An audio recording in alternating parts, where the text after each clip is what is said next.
guys are going. Oh, get out of here. Yeah, That's ridiculous. is that badass? Wow, man. That's so pretty. That's incredible. Ooh, cool. That's going to make a lot of good pictures. Oh, This means we're on. we live. This means that we are on. Let's see.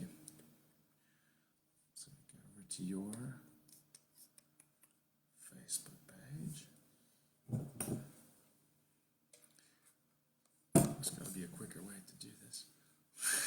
There's our picture. Captures a snapshot. Share. Good morning, beautiful people. Paste. Hola.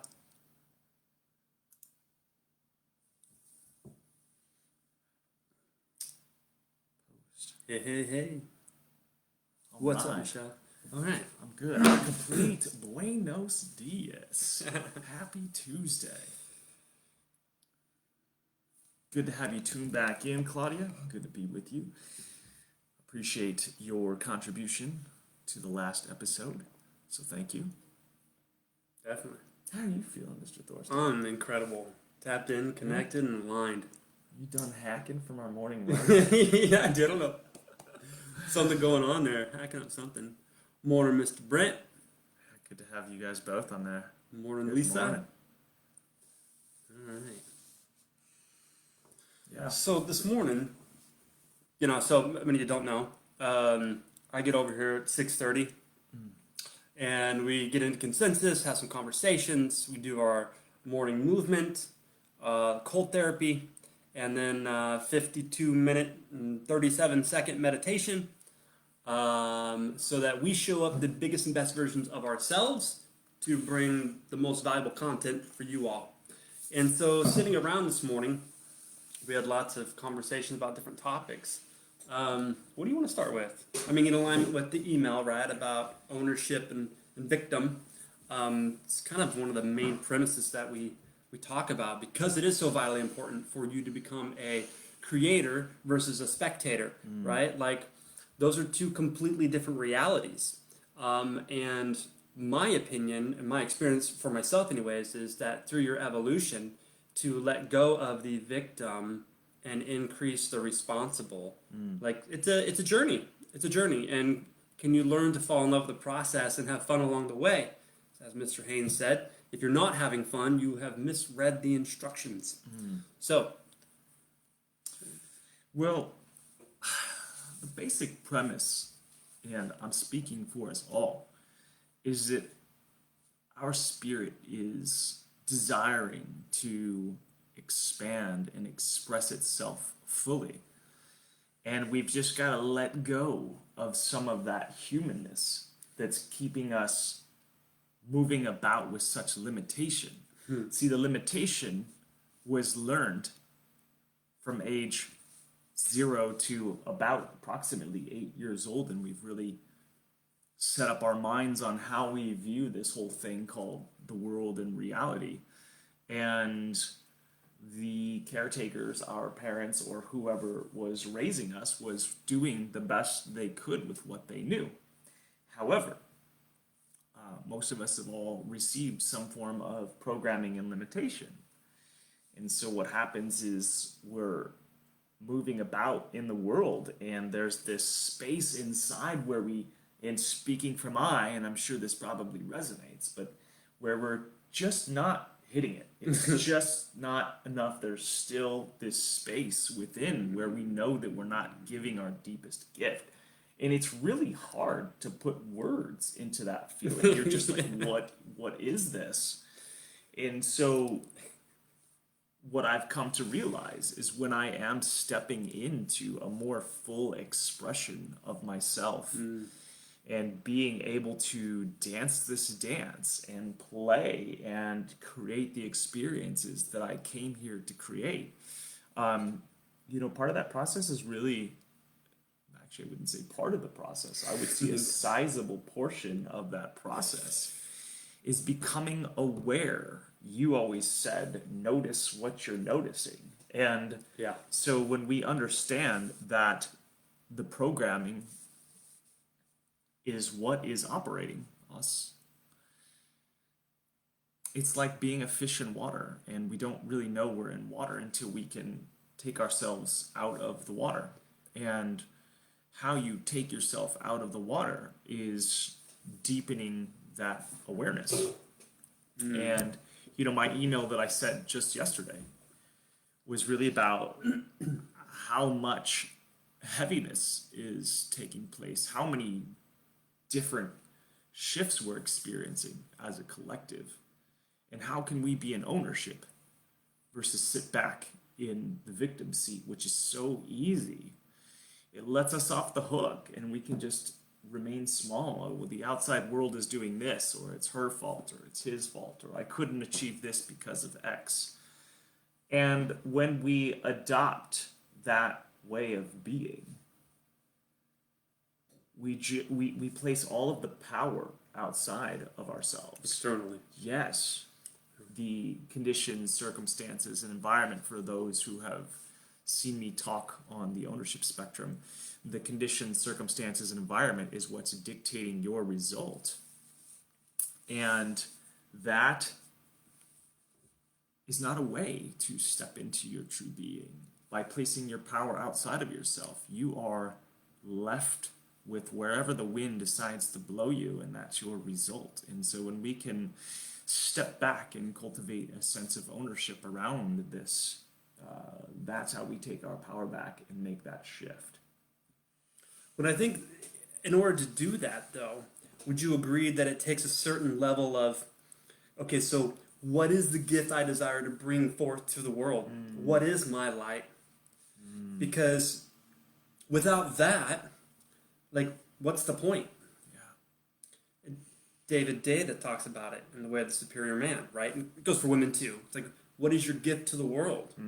And so to step into that greatness, to step into who you really are, in order to bring that gift to the world, it's almost like you said, getting rid of some of the humanness, right? So Jordan Peters talks about burning away the insufficient parts of our ego. Those parts that are really dumb and hold us back, but yet we're emotionally addicted to because of the program. We're so familiar that it's just, you hear it a lot from people, it's just the way I am, which is a complete victim statement, right? It's just the way you are. You mean it's the way that you modeled and thought that you should be? And now as a healthy, vibrant adult with metacognition, the will, intuition, memory, reason, logic, all these wonderful mental faculties we have now as adults, we can go back to the programming and take inventory of those programs. Does this serve me? How does this program behave? Do I feel good when it runs? Does it help me produce desired results in my life? Yes? Awesome. Keeping it. How about this one? Ooh, no, this one causes me to deflect, run away, feel insecure. Okay, let me notice that. Here's how it behaves. Here's how I feel when it runs. So that when it happens and it gets triggered, boop, I'm noticing. And now I'm going to think different thoughts. I'm going to feel different feelings. I'm going to be committed AF to be mindful so that I can eradicate that program. Doing that by creating a new model that makes the old one obsolete, and then feeding it and feeding it and feeding it until the brain says, enough. Okay, I see this is important. We're going to keep this. We're going to adopt it. And now it's going to become a habit. I love that. So through our mindfulness, our consciousness, we can restructure the organization of the brain. Instead of it being an artifact, a record of the past, it's now becoming a roadmap to the future because we're rewiring it. It's called neuroplasticity. And with that rewiring of the brain creates an even newer, higher consciousness level of mind. That's responsible. And, as we say a lot, what could be more important than your practice of going to work on that and making it fun and opportunity? Yeah. Brittany, if you're still here, good morning to you. Grand Rising. Haven't seen you since the Amazon jungle. And sending you love. I appreciate you. So back to this whole concept of ego. There's some that say, well, we got to get rid of ego. Well, it's to become partners with ego, because ego is your personality, who you are in the world. It's not all that you are. You're much deeper. That well runs so deep that it's beyond words. However, as we walk about this earth, we have a personality, we have an essence, a way that we show up, and that's the ego. The idea is to cultivate the awareness to find out what parts of the ego, as Jordan Peterson mentioned, that we can burn away because they're no longer serving us. They're keeping us in limitation. And as you step into this work more and more, those people who are watching you tend to become inspired by your actions, and that in and of itself is the ripple effect, which is beautiful. Yeah, but that burning away of those parts, I think it's important to address up front. Like, parts of your personality that were insufficient that you decided to get rid of, was that a joyful and fun and comfortable process? Not the slightest. Like, it was a lot of pain, actually, because the ego is like, oh, wait, I'm wrong, maybe I am insufficient, and da-da-da-da. So that burning away can be a difficult process, emotionally speaking. Yet, when you burn that off and ascend and transcend, like, it can become easier. And it can become more fun because you feel your vibration rise. And what can be more beautiful than that? So if there's still parts of my personality that I desire to burn off in order to ascend, like, that can become fun. But at first, it's not. I would like to ask the question of, how do you view this world? Do you view the world generally as a scary and unsafe place? Because if that is the way that your outlook is, then it certainly is uncomfortable to step into the unknown. So you're saying, like, check in first and foremost before any action. Let me get clear on what is my understanding of this world, this universe. Is it a friendly place or a hostile place? Exactly. Because if the view of reality and the world as it exists is this place is scary and it's hard to make, I gotta survive, I gotta do everything I can to survive, then letting go of these little pieces of the ego, those pieces that aren't serving, is a scary place because you step into uncertainty for it. So if you could reframe and uncover what your lens is on the world as to whether or not it's scary or you feel like it's full of love and you're provided for. You understand how reality works, that it's just a projection of your inner world, and you get back to that place. Then the process of growth, where you can free fall into it and not be so scared because you trust. Yeah, that's great insight. And you have that insight now through your experience of your own journey, I'm sure. Yeah. Because I think it's also important to make everyone aware that it's not required to have that perspective that it's a loving place in order to get started. Like, start where you are.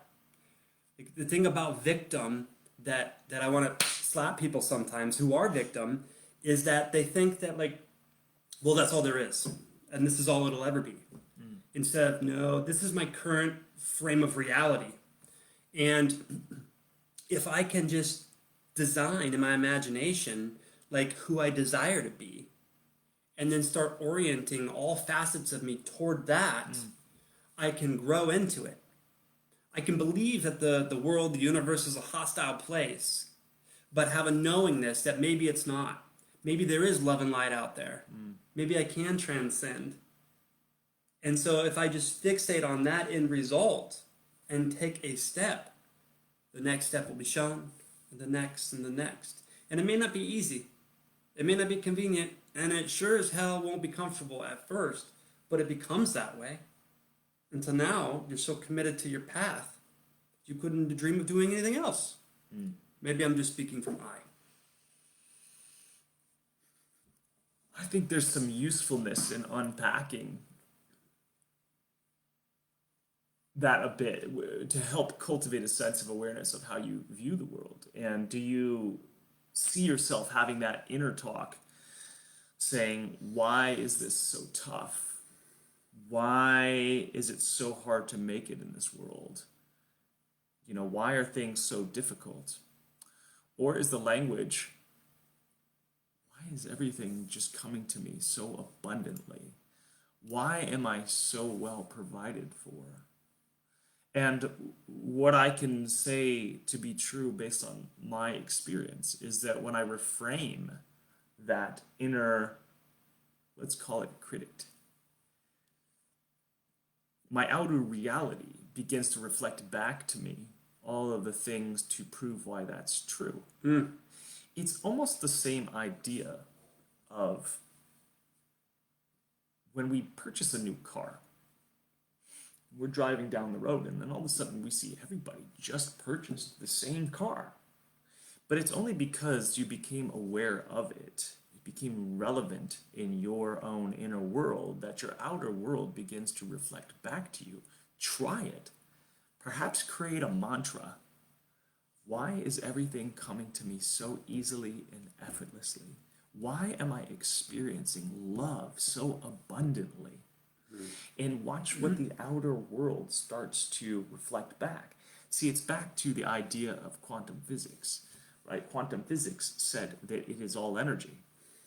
We are just empty space, really. If you want to take a scientific approach, we're made up of atoms, and 99.999% of atom is empty space. So whom do you say that you are? But hear this. It's all energy, and it collapses into form called this water bottle, the house, your form, and without having an observer of it, it's back into energy, which sounds crazy, and I can't begin to explain this in scientific terms. However, what are you aware of in your life? And when that is what you believe and what you accept, then that's what we experience in our worlds. Yes. So if this outer landscape that we are viewing has some pieces that we are not so in love with, let's check up on that inner language.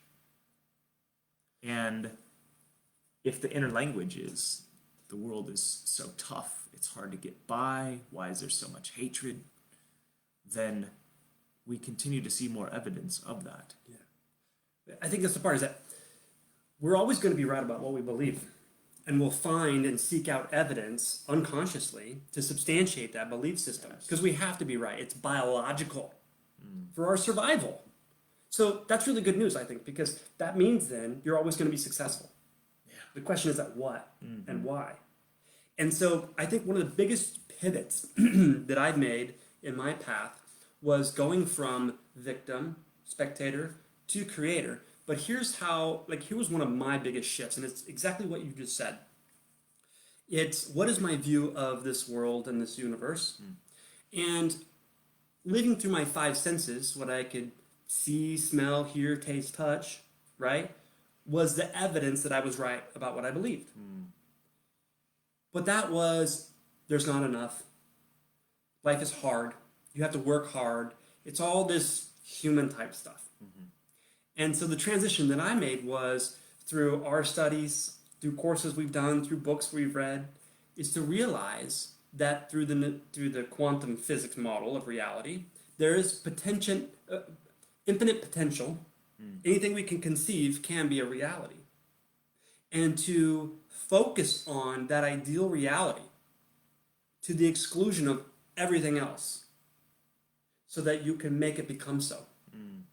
But that takes will, determination, persistence, desire for it to be so. So that sounds like a lot of effort. But I'll say this, speaking from when I went down that path and then manifested something, it doesn't matter what, it could be a cup of coffee, but I've had desired results with that model. Well, now guess what?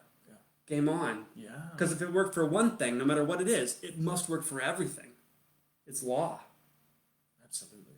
And so that's how I released 63 pounds. That's how I started a brokerage. If it works for one thing, it must work for all things. So what do you want to get started with?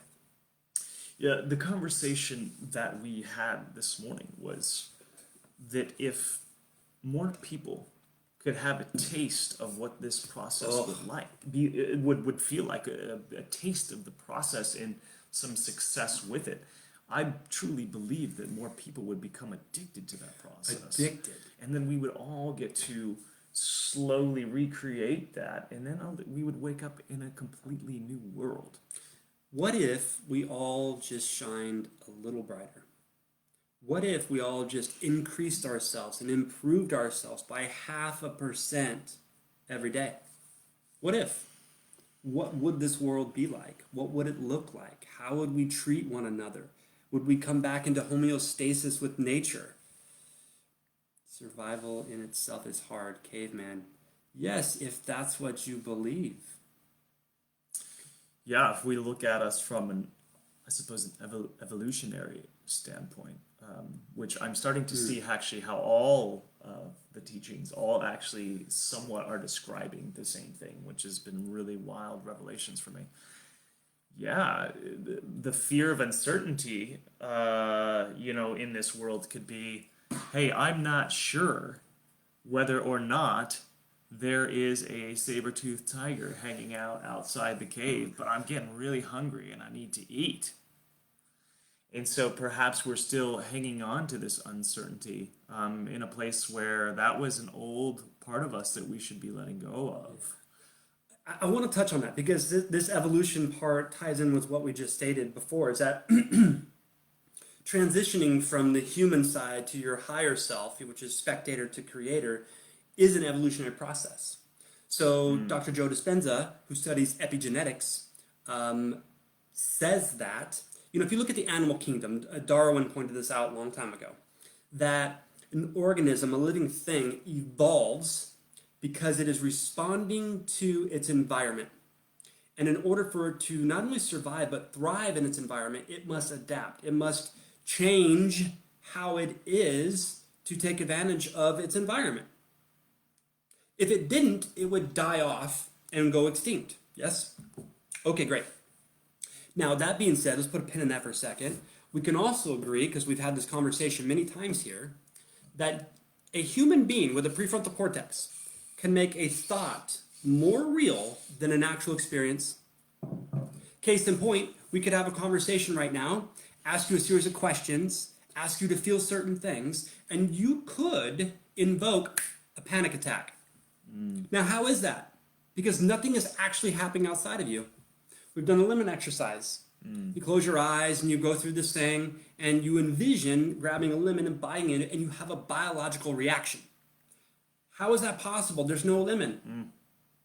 Our minds are so incredibly powerful. So if that's true, then here's a question for you. Can you, with your imagination, create a future reality and hold it to the exclusion of all others until your brain and body come into alignment and feel like that future environment is here now? Would that alter your genetics? Would that alter how you think and how you feel? Would that change your state of being? The answer is, of course it would. And those kind of thoughts can make you sick. Anxiety, stress, doubt, worry. That's what you're doing, is you're creating a future reality of everything that's going to go wrong and feeling like it's here now. So people that have stress and anxiety are already beautiful, brilliant creators. And the sad part is that most people don't realize that if they're successful at that, the law of polarity states the opposite must be true. Because if your thoughts can make you sick, your thoughts can make you well. And if our imagination sets up a biological reaction, why not focus on your chief aim, on the life you desire to live and who you desire to be, as if it is here now, and then being in a state of gratitude, a state of thanks that it is here now? How would you feel? Weak? Tired? Sad? Worried? What for? Those emotions would never serve you.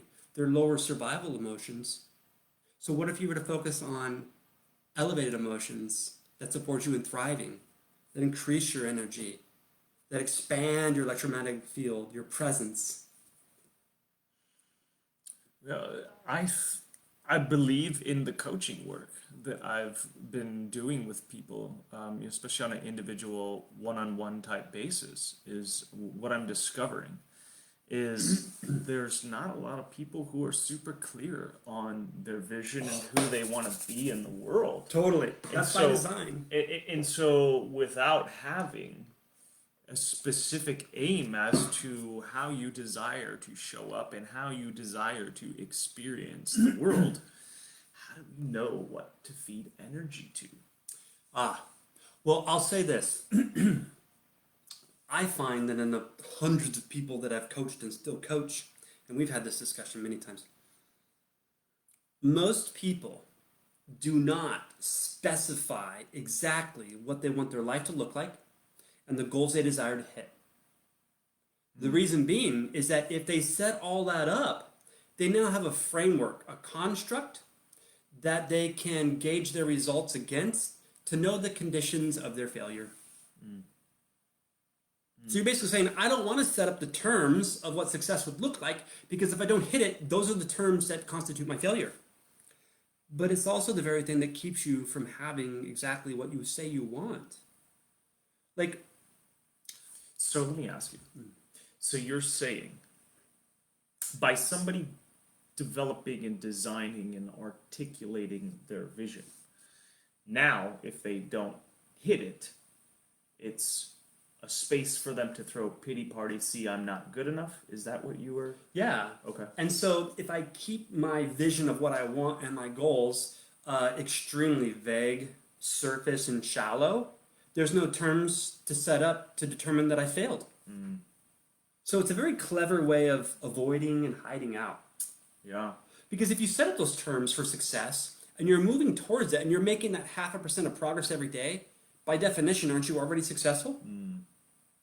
Aren't you on a worthy path, like you're trading your life for? Like you get to show up and have fun and excitement because you're making progress?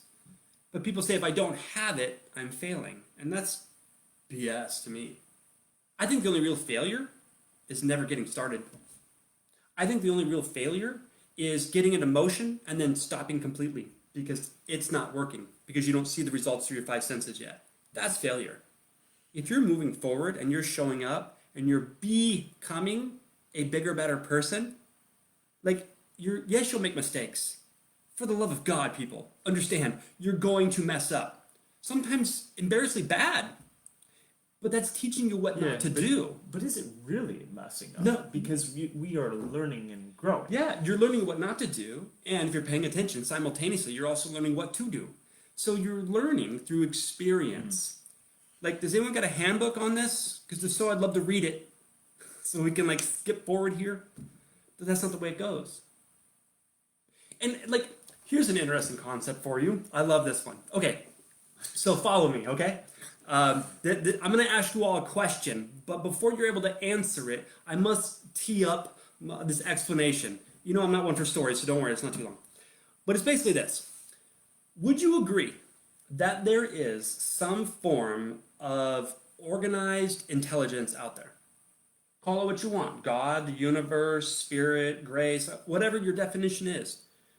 But this intelligent, highly organized, structured intelligence is what created the universe. Is what created this planet. And our beautiful planet has an atmosphere for oxygen, and we have plants and animals and human beings. Now, the beautiful thing is we could take like the human egg and the human sperm, and with no force or effort, that, once it's, comes together, conception, grows into this beautiful human being, where the lungs breathe without thinking, the digestion happens without having to think, the heart beats for the duration of the lifespan of that human. It's an enormous amount of intelligence. Highly organized intelligence that unfolds with no effort from us. The plants grow with no effort from us. The water flows, the tides go in and out with no effort from us. So here's my question. Do you believe then that for billions and billions and billions of years this has been going on, that infinite intelligence has nothing good in store for you? Do you believe that? And if you believe, no, no, no, of course it has something in store for me that's great and beautiful and organized and perfect, then why the hell are people still forcing things to happen, imposing their will to get something, to exploit something through force? Why? I would say that's the fear and scarcity model. Is your outlook that the world is a tough place? Nature is red in tooth and claw, and we've got to fight this thing. Oh, so we come full circle to the beginning of the session. Beautiful. In only 29 minutes. Yeah. Oh, look, there's some comments there. Sorry, we had to scroll down. Cavemen and women didn't just go check. Yes, Rebecca. And so, take on that saber tooth. Yeah. You got to grab by the horns, right? So, through that, cavemen, we've developed what for survival? Language, tools. Yeah. You know, like we're evolving. We're adapting to the environment that we want to have. We'd like to have conveniences and comforts. The amount of evolution that's taken place in the human organism and how we experience our world has been in rapid succession. Yeah. But that's the thing about evolving yourself through the will, through designing in your beautiful, brilliant imagination who you desire to be, what you want your life to be about. What is my contribution to humanity? Why am I here? That's an important question. Are you just taking up space and like, hey, I'm just here for the ride, and when it's over, peace out? Or is it to contribute something to humanity to further the evolution? Yeah, and I would say everybody listening to this likely is in some degree of taking themselves on, but not to make anybody wrong for just being along for the ride and not desiring to grow. I mean, there's certainly nothing wrong with that, so don't hear us say that. However, why would you not?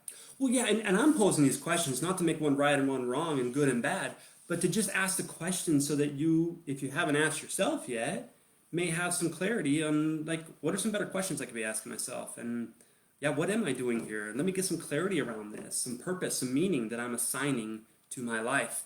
Yeah. And you don't have to. So then let's break that into a potential action step for those of you listening. If you sat down with a piece of paper and a pen right now, and your homework was to write a vision, would your pen automatically flow in incredible detail and vividness of what you desire to experience? Or would you hit a block?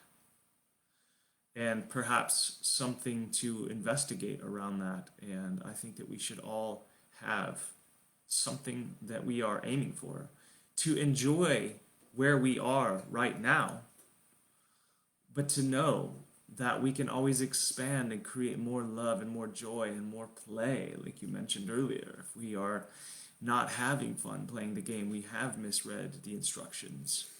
A lot of the constructs around this industrial world have been, well, you got to work hard if you want to get by, and realize that's a construct. Yeah.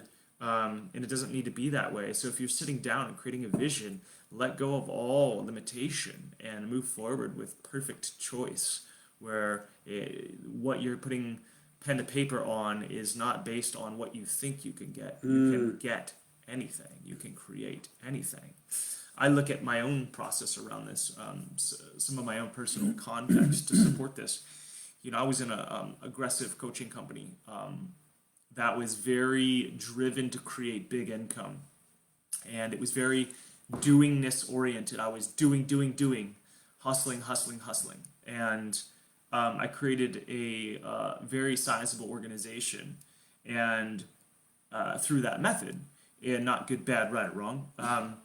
But then when I decided that I no longer wanted to do for the sake of creating a big income, I was almost a bit lost. I was a bit between realms almost, and I had to do this whole process of reinventing myself, because this construct of working hard to achieve sizable income and get, be successful in the eyes of the Western civilization you know, fighting to create a new model for myself. Uh, it doesn't actually have to be through hard work. It can be how you want it. And we had this conversation the other day when you said, well, what have you actually done to create the organization that you have now? Because now I went through this crazy period where I let it all go and I was figuring out what my footing looked like moving forward because I didn't want to do for the sake of creating money. I wanted to be more into human development. And you're like, well, and the organization is back to sizable, and you're like, what did you actually do to create that? And I had to sit there and I say, wait a second, I didn't. All five of the people that are in my organization, they all came to me. I did not do anything other than hold the vision in my mind, and of the most random circumstances, wonderful people came to me and joined my organization. Which was really, really crazy. So let go of that limitation that it has to be hard work. It does not have to be hard work, as within, so without. But we have to have an aim. Totally. So let's talk about that. The aim, right? Like, I think some people are so victim that, maybe they hear us talking about being a creator and use your imagination. It's like, that's a bunch of woo-woo hippie BS. But really, like, I don't care how bad you think your situation is. Like, you could say, I'm broke, I'm in a toxic relationship, I'm overweight, I have no energy, yada, on and on and on and on. And to that, I just say, cool story, bro. Because at least you have four walls. At least you have a starting point. Like, can you get excited about that? Okay, well, what part of me is creating this? What part of me is, like, ensuring this shit show survival, right? Yeah. And how can I turn that around? How can I feel better about myself, know myself, discover myself, pay attention to what I'm thinking and feeling, and then choosing differently to behave a different way and have a new experience so that I feel something different and repeating that pattern? Like, can you, as Mr. Haynes described, sit down? Will you love yourself enough to do this with a piece of paper and pen, not laptop, not electronic device, paper and pen, and start creating your manifesto, your vision of what you want your life to look like, of who you desire to be? And most people don't start on that because they don't know. They don't have any clarity around it. So what do I put on paper? That's why you just get started. Like, can you give yourself permission for that rough draft to be a pile of poo? Like, it's so awful you wouldn't show it to anybody? But guess what? You started. You did it. And now you can tweak it and refine it and increase it and add and delete, and you have something to start with. Yeah. Is a working document Yeah. is the words that come up for me around that. It's just start. And, perhaps 2 months from now, you look at it and you say, you know what, actually, that's not what I want. And you just go erase it and replace that line with what you do want. It's Totally. just get started. Because when you're clear on what you want that end result to look like, you can then feed energy into it. You might actually want to get out of bed in the morning without hitting snooze a few times. Because why are you getting out of bed? I mean, that's where a lot of addictions come from. Is there's no purpose in one's life. There's no direction. There's no aim. Like, can you create a lifestyle that pulls you out of bed? You're like, I can't wait for today. Yeah. Like, and if not that, then what? And why? Why would you want anything less than that? And are you willing to learn? Are you willing to be open to new ideas and new ways of being? Or are you more committed to your emotional addictions of the past and committed to those and fighting to be right about those? At first, it seems like a daunting task to redefine, to reinvent oneself. At least that was my experience initially.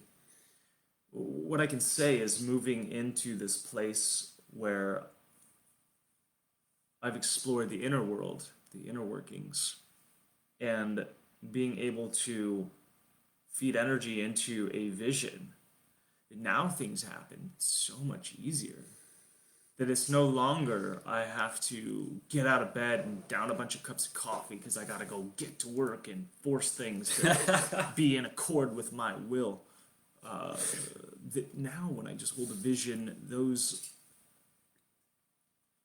I attract the conditions in the most random of ways. I don't hold on to the how on how it's all going to come together. I just step back and allow, we could call it spirit, to guide and set up the outer environment to look the way that I desire it to. But would that mean then that infinite, highly organized, and intelligent thing, whatever you want to call it, whatever label you want to put on it, is guiding and directing you towards your highest and best self moment by moment if you're paying attention? Is that what you're saying? Absolutely. So, I'm glad you bring that up. May I? Take it away, Mr. Thorstad. Okay. So here's my notice over the last probably 3 weeks. So for you 26 brilliant, intelligent people, this may serve you really well. What I've noticed is this. I can really be my own problem at times. Okay, so... Or all the time. But I'm also the best solution for what I desire. So here's what I mean. So I have this aim of who I'm becoming and what I desire to accomplish. And one of my beliefs is I'm not very smart, so I don't spend a lot of time strategizing and planning. I kind of get a rough framework and I just go. But I also believe that the universe has my back and will guide and direct me if I keep my ego out of the way and I stay open, receptive, and I don't put up emotional blocks. Okay. So along that path, here's what I think. I have that framework of a sequence of things that should unfold for me to know that I'm on track to get that thing that I desire. You with me? Okay. Now, as I'm going along and things unfold, step 1, step 2, step 3, and I'm like, hey, this is pretty cool. This is fun and easy and it's flowing. And then all of a sudden, there's a fork in the road and I got to choose left or right. And insecurities can come up. Like, oh, I don't want to make a mistake. Like, things are going so well. I don't want to F it up. And then I just breathe through it. And I say, how would I normally react? Okay. Does that thought serve me? No. How does that thought behave? Sporadic, anxious, chaotic. Okay. So I'm going to choose a new thought. Let me just flow with and feel into the situation what feels good. And flow with that. So I make a left. And come to find out, then a few more things unfold. And I'm feeling great because I'm seeing the results. And then, another fork in the road. And I pay attention to the old program wanting to come up and say, nope, stop. You're not wanted here. You don't serve me. I'm going to be open and receptive and allow myself to receive the good that is in store for me. And I may be guided, a gentle nudge, an omen. Something will appear and a synchronicity. Like, oh, I'm going this way. And beautiful things start unfolding. And massive, massive results happen to me in my life when I operate that way. But make no mistake about it. I am still a human. And so there's times when I'm in that unfolding process. And then for some reason, my awareness, my consciousness has dipped. My energy is low. All these things are usually self-inflicted. Not usually. They always are self-inflicted. You know, what did you eat the night before? Did you get good sleep? Did you meditate? Did you show up powerful to your morning ritual or not? Oh, I didn't? Okay. So now an unfoldment's going through my day, and the left or right comes up, and my old program comes up, the default. And it's like, oh, see, it's not going to work out. Whatever it is, it's negative in nature. And so I attempt to force my way, and guess what happens? I hit a wall, and the entire creation process stops. And I'm back to square one. Now, I can point fingers, I can blame myself, I can judge, I can criticize, I can condemn, but doesn't that just perpetuate the problem?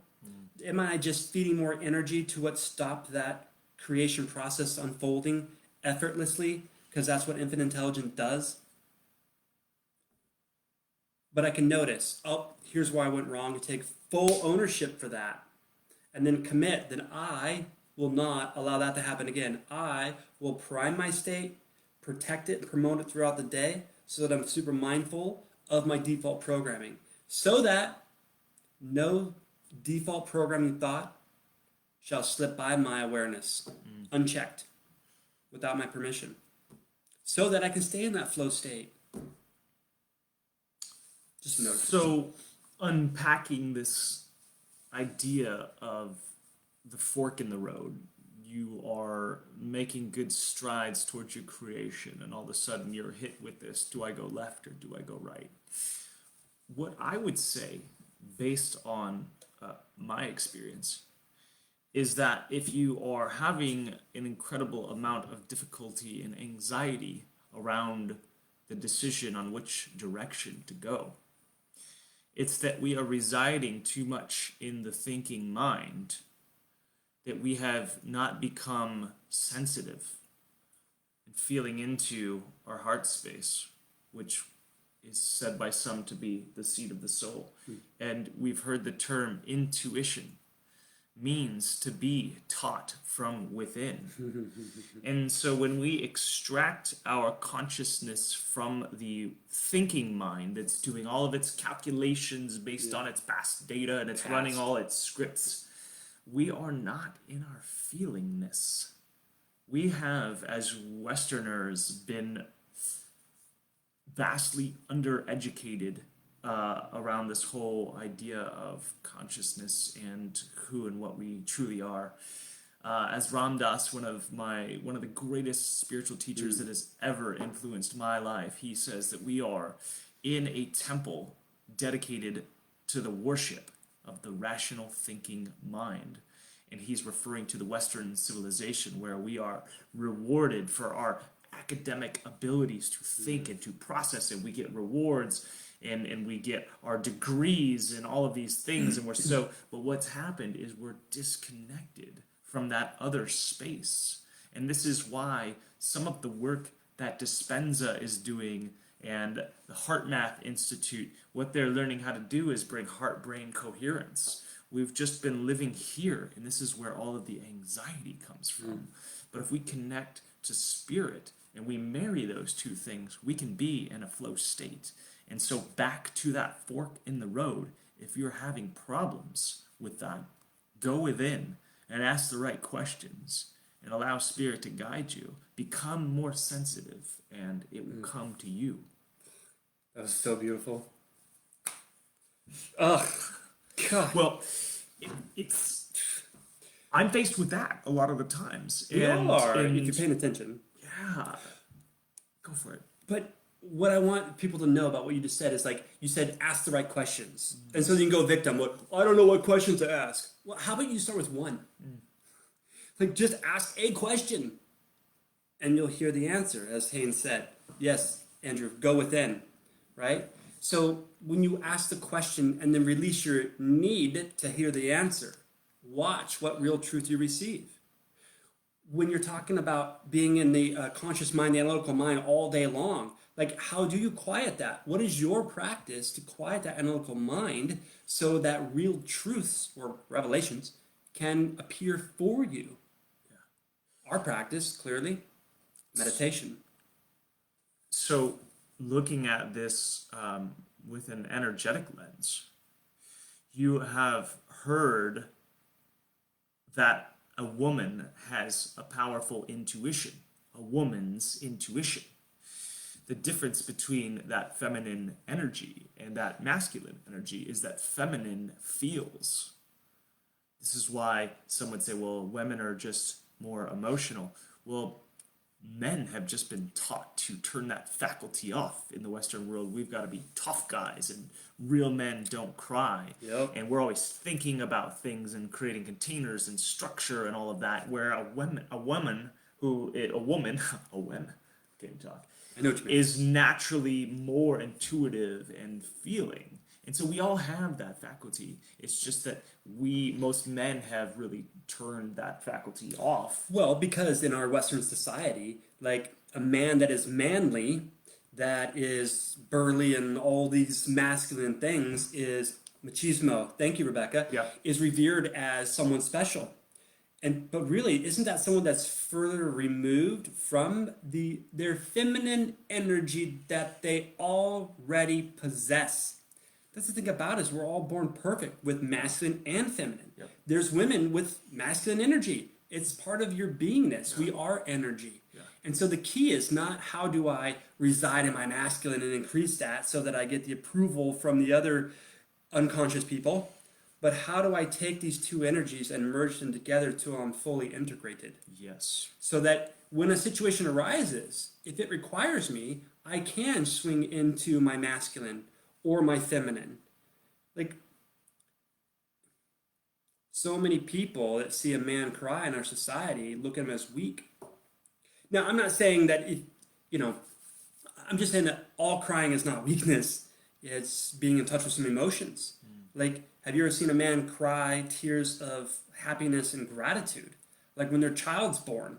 No, that's not machismo, but it certainly is connected and present with the moment, is it not? So is that less manly? I think we just got to restructure and reformat here what's what and why, like what's important. When you look at the Western mind, it's been a little blip on the radar of humanity. And to think that we've got it all figured out in our 200 years of this whole thing is quite naive. The Taoist teachings have been going for thousands and thousands and thousands, some records as long as 8,000 years. And a lot of us are probably familiar with their little symbol. It's the yin and the yang. And it's a subtle dance of energies that we are all experiencing and that are all in us. And that whole human knows how to dance the dance between both energies perfectly. And then when those subtle energies are in harmony, we then get to go about through the world in an integrated, powerful way. So I say back to how we got off on this tangent, the fork in the road. And if you're really over analyzing and causing all of this anxiety, you're in your thinking mind, and it's to go back into your heart space and feel into it and let that inner world guide you. Yeah, that's beautiful. Let's take some questions. Yeah, what are you guys feeling? How you guys doing? We it's funny, we sit down here in the morning and we're like, well, what are we going to talk about today, Mr. Thorstad? And we just go, and whatever comes through comes through. And what I've realized is when I get out of the way and just let it flow, the right words come out, and those who need to hear certain parts of the message hear those parts of the message, and it helps people connect the dots. And perhaps even when I get to vocalize it, I reteach myself some of these things. Totally. That I perhaps haven't dwelled in or pondered in quite some time. So, yeah, bring us some content. What are you guys working on right now in your worlds? What's coming out for you? What's been something that you feel that you've been hitting a roadblock on? And we'd love to open that up a bit. But I think today, as I'm killing some space, waiting for questions to come in, certainly the takeaway is, what's your relationship to vision? What does your relationship look like to designing this life? And are you willing to, in your own definition, suck really bad at creating that? Like a rough draft, like just get started. Like, so many people are afraid to fail and afraid to do it wrong. And again, if we just go back to like reframe your relation to that, like to not get started is doing it wrong. To not get started is failure. But if you were to start and put pen on paper and you wrote down 4 sentences about which one your life would look like how exciting is that? You have a starting point. Like now it gets to grow. Now you can pay attention to it. Now you can focus on it. And where you place your awareness, your attention, your focus is where you feed your energy. And where you put your energy, that will begin to grow, expand, and multiply. Like, why not just get started? If you want to suck really bad, you don't got to show it to anybody. Although you could show it to one of us, and we'd love to give you some feedback and coaching to help you elevate that. Always here to hold space. Always. Thank you, Julie. Appreciate that. Thank you for taking the coaching from yesterday's session. Appreciate you. Yeah. That's a committed person. Yeah, I love that. So I do want to hit on one thing and circle back around just as a takeaway for all of you today. An actionable item, just one of many I'm sure we might come up with.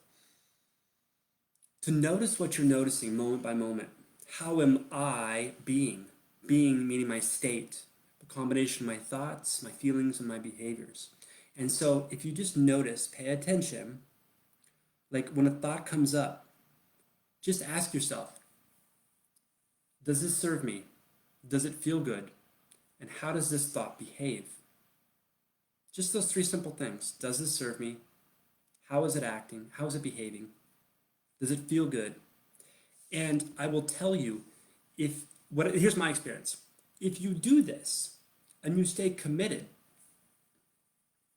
you start to really pay attention and make new choices and new behaviors. And it can become a lot of fun.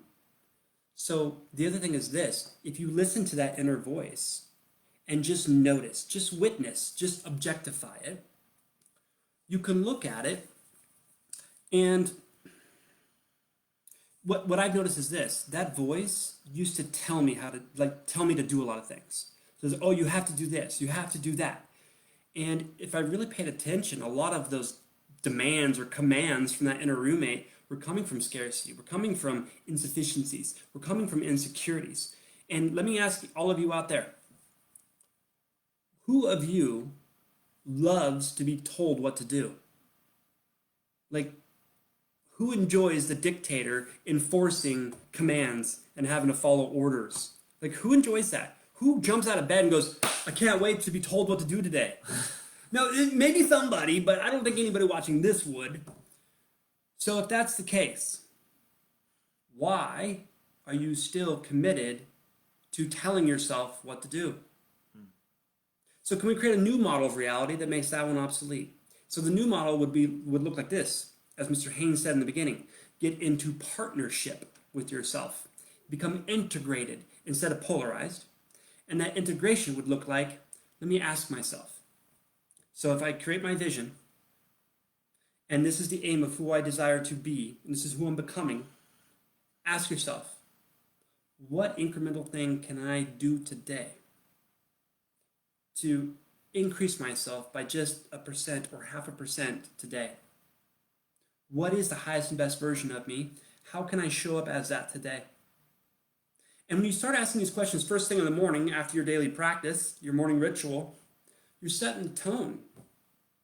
And then, for those of you overachievers that want some extra credit or want to become powerful creators faster, at the very end of your day, when you lay your head on the pillow and you close your eyes, ask yourself, in what ways did I make progress today? Let me take inventory. What did I do that was great today in my beingness? Oh, I felt a reaction coming up and I stopped it and I created time and space and then I powerfully responded to that situation. I love me for that. And let's take stock of where we didn't show up so great. Like, where did I fall from grace today? Where was I great and I gave my power away to that person or that situation, that circumstance? And let me commit to myself to not do that again. I'm going to be more mindful. Take inventory. So set the tone for the day, and then at the end of the day, take inventory. So that tomorrow morning you get to show up from that level of experience and you just keep growing. But that takes effort at first until it becomes play, until it becomes fun, until you look forward to your practice because of how you feel when you complete it. Fulfilled. I love that. Sarah, thank you as always for your contribution. I've got so much love in my heart for you. You bring up a wonderful point, and it's that to truly sit with yourself and appreciate all the things that are beautiful about you now, that are beautiful about me now. And, I feel that when I was in the trap of always achieving, it was that I would be happy when I get to X, whatever the goal is. And so it was almost as if I was delaying my happiness. And when I would get to X, I would say, well, you know what, I'm not going to be happy until I have X. And so I literally would never be in that place of being happy. When was I going to enjoy my life and enjoy me? And I think that that's been a huge part of my progress, is to really sit with and see all of the beautiful things that I've done in the world and be appreciative for who I am. And part of that loving me has almost allowed me to tap into that inner well on a deeper level. Um, but absolutely to love ourselves wholly and completely now and to know that we can always be better. Well, thank you for bringing the baby into the mix. I wish I heard this stuff when I was a baby. It's funny. I think we should touch on what Nikki's. Yeah, real quick, I just want to point Top. something out about what you said. Mm.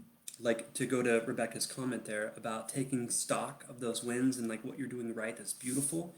How I used to operate before my personal development path, my journey, was I would set a really big goal, and then through not being enough, I would force and grind and hustle to produce the desired result so that I could feel enough. But the self-deception, the illusion that I created was this. I would be moving towards that goal, and just before I hit it, I would set an even bigger goal. And then so before you know it, I surpassed the original goal and I'm almost here. And I would reset it. And so I never stopped to take inventory of like the great things that I accomplished or the wins that I had or the successes. Why? Because I didn't feel enough. I didn't feel worthy. I didn't feel deserving. So wouldn't my mind create a beautiful model of reality that never took into account stopping, smelling the roses, and taking inventory of what's going right? I mean, why would I behave that way? That's not in alignment with feeling not enough. So, can you all create your vision, and then when you do that, break it down into bite-sized micro habits? Like, what if I just get up today and I make my bed and I clean my room so that I can distinguish order from chaos, and now I know how to create order in chaos? Would that be a 1% increase today? Cool. Let me do that today. And so every day, you're just setting that 1%. Like, what does this look like? Next thing you know, it's been a year, 3 years, 5 years, and you and your life are unrecognizable. Greatness comes from the day in, the day out, not the quantum leaps. Although that's cool too. I love that. Yeah, Gina, that's a wonderful question to ask. What am I creating? How am I showing up? How do people perceive my beingness? All of those times and spaces to check in and are incredibly useful in deepening your awareness. Yeah. What was Nikki's? So back to Nikki, if you're still watching. So you're talking about how your clients come up with these ideas, and then your vision is constantly changing. You know, partly that's your feminine flowiness of just going where you feel. So, you know, perhaps there's not a specific structure on your vision around what you're doing. Perhaps it's more so, you know, I serve X amount of people with love and light every single, you know, month, and I create an abundance of income and an abundance of time freedom. And then you just flow where you flow. Create the container. But perhaps don't limit it in your actual doingness and metrics and, you know, services that you provide. Perhaps it's just serving people, and you get to work with inspiring projects that challenge you to grow. And as a byproduct of how you show up, you create abundance of income by being love. So give yourself in a container, and then perhaps allow yourself to flow within that container and have some fun and always be up for a new challenge. Yeah. And you know, just be conscious about how you ask for what you're worth. I'm curious, Nikki, based on your question, are you in resistance to this, that it's ever changing? Or is it just a notice? Or what's the essence of what you're asking? Like, your vision changes and you notice your clients do the same and you're like that. Of course, you attract people like yourself, right? So my question is, are you not okay with this? Are you looking for like validation that it's okay? Like, what's driving the question? Lots of projects that are exciting, most definitely. Yeah, like, Nikki, from what I know about you, you love being in motion and creating and doing those things. It's very feminine energy, so it's beautiful. The masculine would say, no, here's the target, and we're not stopping until we hit it, which is sometimes can be very foolish because maybe your state of ignorance when you created the vision or the end point, the point B, didn't take into account several things. And so going through the process towards obtaining that result, you learn things and course correct, and so does the goal change and correct. Okay, good. Yeah. Oh, cool. Okay. So, in regards to your relationship with your husband, this is the great disconnect between man and woman when we don't understand these subtle energies that are at work. And so, my suggestion to you around this, and I would be willing to wager it would massively enhance the dynamic, would be to go read David Data's Way of the Superior Man and really, in such a entertaining way, Yeah. understand the differences between the subtle energies. That your flowiness is great. That's totally feminine and totally beautiful and used to drive me fucking nuts. Well, it's the opposite of masculine. Yes, the mother of my children is a very feminine essence, and I had zero education around energy. And I was like, why can't you just make a decision? There's no order. But There's no now structure. I've come to really appreciate that beautiful, feminine, flowy feeling. It's expressive, it's artistic, it's so beautiful. And so I understand it now. And it has absolutely radically transformed my relationship with women. And I say this.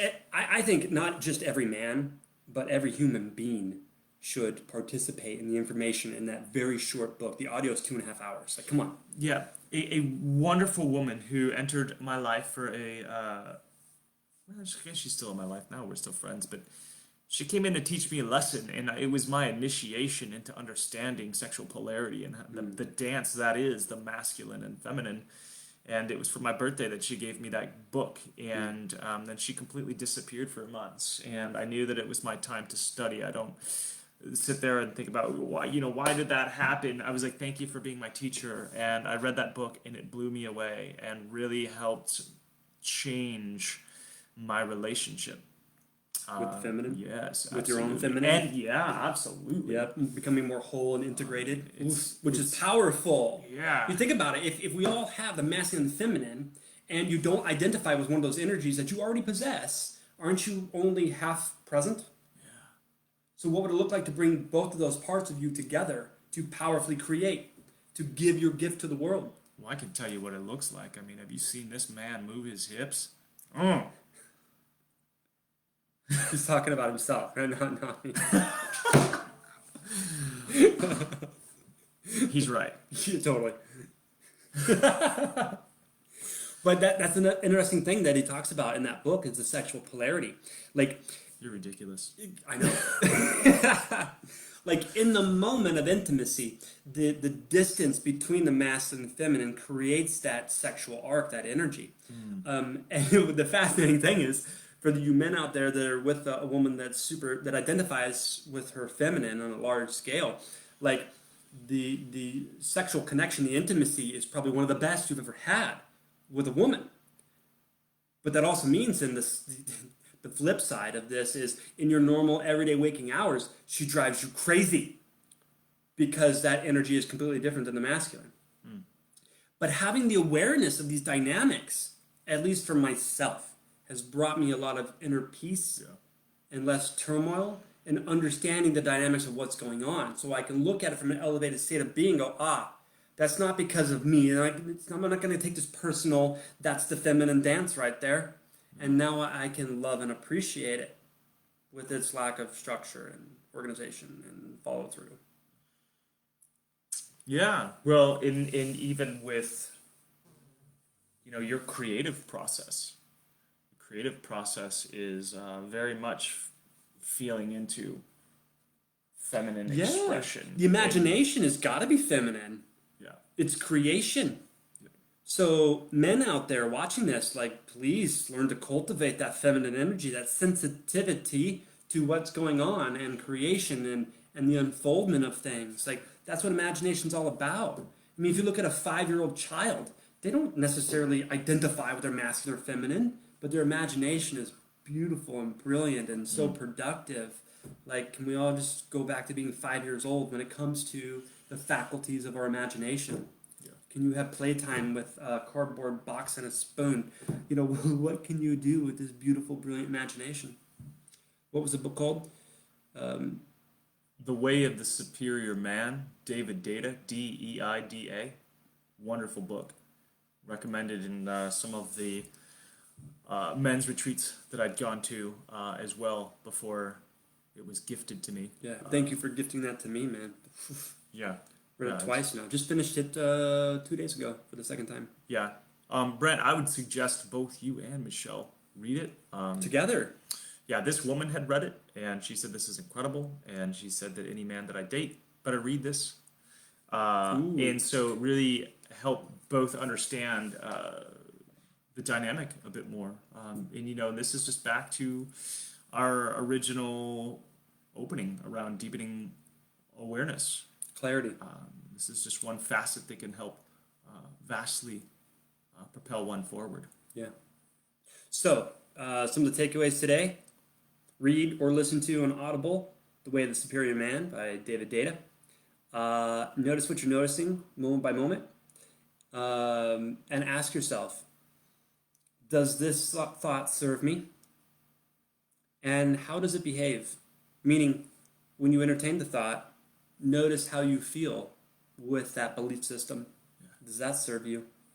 And if it doesn't serve you and that belief system acts in a negative manner, then change it and choose something else. Now you may go, well, then change to what? Well, hell, anything would be better than survival emotions. So create something where? In your beautiful imagination. Reach out for coaching. Send us a text, an email, a homing pigeon, smoke signal, like whatever you got to do. Linda, just to repeat, yeah, thanks, Nikki. The Way of the Superior Man. Hope all is well in your world. Hope Alex is doing good. Yes, Brent. There you go, in bed. Yeah, you might have a few laughs. Read it out loud. I love it. And bring your takeaways. We'd love to powwow. Yeah. We're always wanting to find ways of serving you all. And so as you take yourselves on and things come up, write them down and then bring them to these sessions so that we can really serve. The thing is, each and every one of us has our own individual journey and contexts in which we are learning from. Yeah. And when we can bring that to these shows, what happens is that you become the teacher in a way, and the things that you say can help somebody else connect the dots on something that they've been wrestling with for a long period of time, and that in and of itself is beautiful. That's the ripple effect that we can't quantify. We can all learn a little faster by sharing our experiences, awarenesses. Yeah, Sarah, I know you read that. You read that book. I have not read the Blue Truth and Dear Lover. I know you went on a David Deida binge. That's cool. So I'll thank check you it for out. that. Yeah. Another announcement, ladies and gentlemen, for the 17 of you watching. 2 weeks from now, the next Agent Evolution session will be canceled. We two are going on trips separately, but it is our vacation time. I think we're both going to go out and connect in nature a bit individually. Cool. Yep. Yeah, so we'd love to be with you. We need some time away from cell phone signal, but we will be joining back at it. And, sharing is caring. If there was anything in this message that you found really useful and impactful, if you have somebody in your life that is perhaps wrestling with things and could use an uplift in their vibe, we would really appreciate you.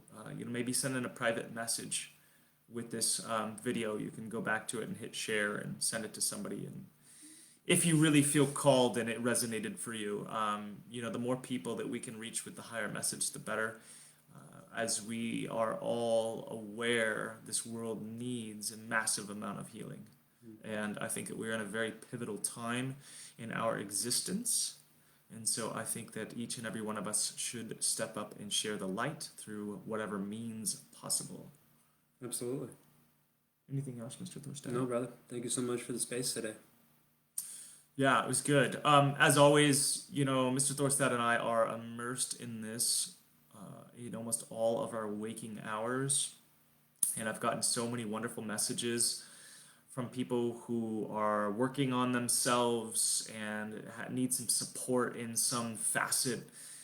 Our inbox is always open to serve. So I just want to make sure that we are letting you know we are absolutely available to help you through whatever it is that you are working on. Yeah, definitely. Clearly, if you're watching this, you know how to get a hold of me. You could private message. You could email me, justin@libertasrealestate.com. Just send me a Facebook message. I'll get to it. Yeah. Yeah, love you guys all. Awesome. Thank you for showing up. Thank you so much, everybody. It is 11:15. Go about, be the light in the world. Thank you, Al.